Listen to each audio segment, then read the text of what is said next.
avec les cumuls références et les cumuls CA, nous allons pouvoir élaborer un graphique ABC. Alors ce graphique ABC permet de distinguer trois catégories de références. La catégorie A est celle qui représente à elle seule 60% environ du chiffre d'affaires de la famille. La catégorie B fait 30% et la catégorie C fait le reste, c'est-à-dire 10%. Alors pour élaborer ce graphique, on va commencer par sélectionner ici la colonne.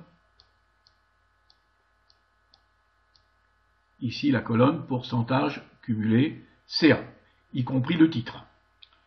Ensuite, je vais ici dans le menu Insertion tout en haut d'Excel et je choisis le graphique en ligne et je prends le premier modèle de graphique et voilà, nous avons donc un premier jet du graphique.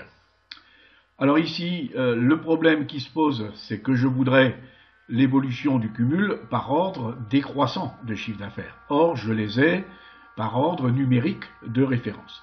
Donc il faut que je change ici l'abscisse. Donc je vais faire un clic droit et je vais aller ici choisir l'option sélectionner des données. Voilà. Et ce que je veux changer, en ordonnée, j'ai le pourcentage cumulé CA, donc je ne change pas. Par contre, ce que je veux modifier, c'est l'abscisse. Donc je clique ici sur modifier. Il me propose un formulaire pour préciser la plage des valeurs. Donc ce que je veux, c'est dans l'ordre ici de CA décroissant. Je clique sur OK. Donc là, il travaille. Voilà, et à nouveau, je reclique sur OK. Et vous voyez que maintenant, mon graphique est bien dans l'ordre décroissant de CA. J'ai un autre souci, c'est que mes numéros de référence ne sont pas sur les traits. Donc ici, je vais refaire un clic droit. Et je vais donc modifier. Alors attendez, c'est pas le bon. Je refais. Voilà. Je refais.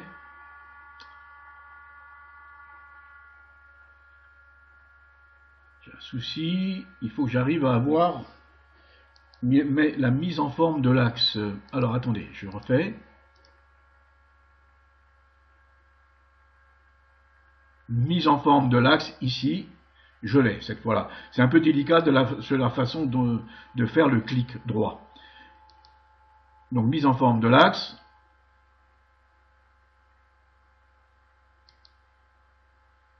Donc le menu va arriver. Voilà. Et ici, vous voyez, position de l'axe. Là, c'était entre les graduations. Je vais les mettre sur les graduations. Et voilà. Donc maintenant, je vais mettre les pourcentages sur la courbe, parce que pour identifier les catégories A, B et C, c'est à partir du pourcentage cumulé. Donc je clique sur la courbe. Je clique sur la courbe.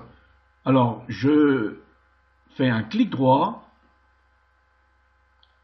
Et, vous voyez ici, j'accède à un sous-menu. Ajouter des étiquettes de données. Je clique sur ajouter des étiquettes de données. Et voilà, les pourcentages se mettent en dessous des points.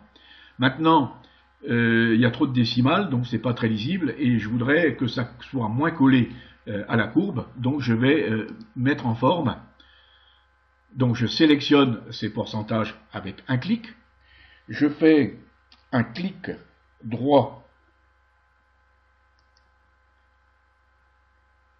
et mettre en forme, vous voyez, j'accède à des sous-menus, mettre en forme les étiquettes de données.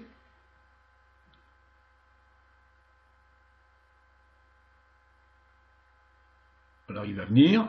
Donc déjà, position de l'étiquette, je vais choisir en dessous. Ensuite, je vais aller dans nombre et je vais enlever les décimales. Donc nombre, nombre à nouveau. Voilà.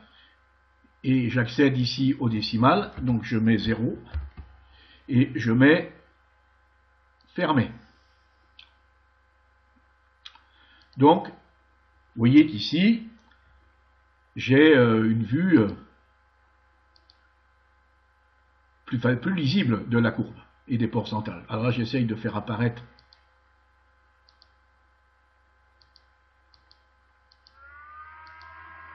Voilà.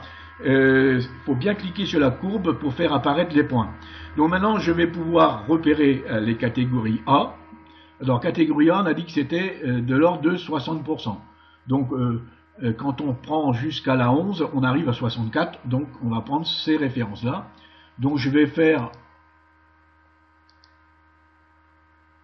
prendre une flèche ici là pour bien représenter. Oui, là. Voilà. Donc, la catégorie A, c'est les références 8, 4, 6, 10, 5 et 11. Alors ensuite, la catégorie B. Alors là, la catégorie B, c'est 60 plus 30. On va jusqu'à 90. Donc, on va aller ici. Donc, ça va jusqu'à la référence 16. Donc, catégorie B, on a la 15, la 13, la 7, la 12 et la 16. Et la catégorie C, ben, c'est le reste. Donc, on va aussi tracer une flèche pour l'identifier. Donc, catégorie C, c'est ici. Hop. Voilà. Donc, A, B et C. Notre graphique est terminé. Alors ensuite, vous pouvez déplacer bien sûr le graphique. Vous pouvez l'agrandir, le replacer ici en dessous. Alors ici, je vais arrêter parce que c'est pas facile avec la capture d'écran. J'accède difficilement aux manipulations sous Excel. Donc il suffit avec la poignée de tirer le graphique en dessous ici, et ensuite avec les poignées sur le côté, et d'agrandir éventuellement le graphique, tout en conservant à peu près l'aspect qu'il a ici. Voilà.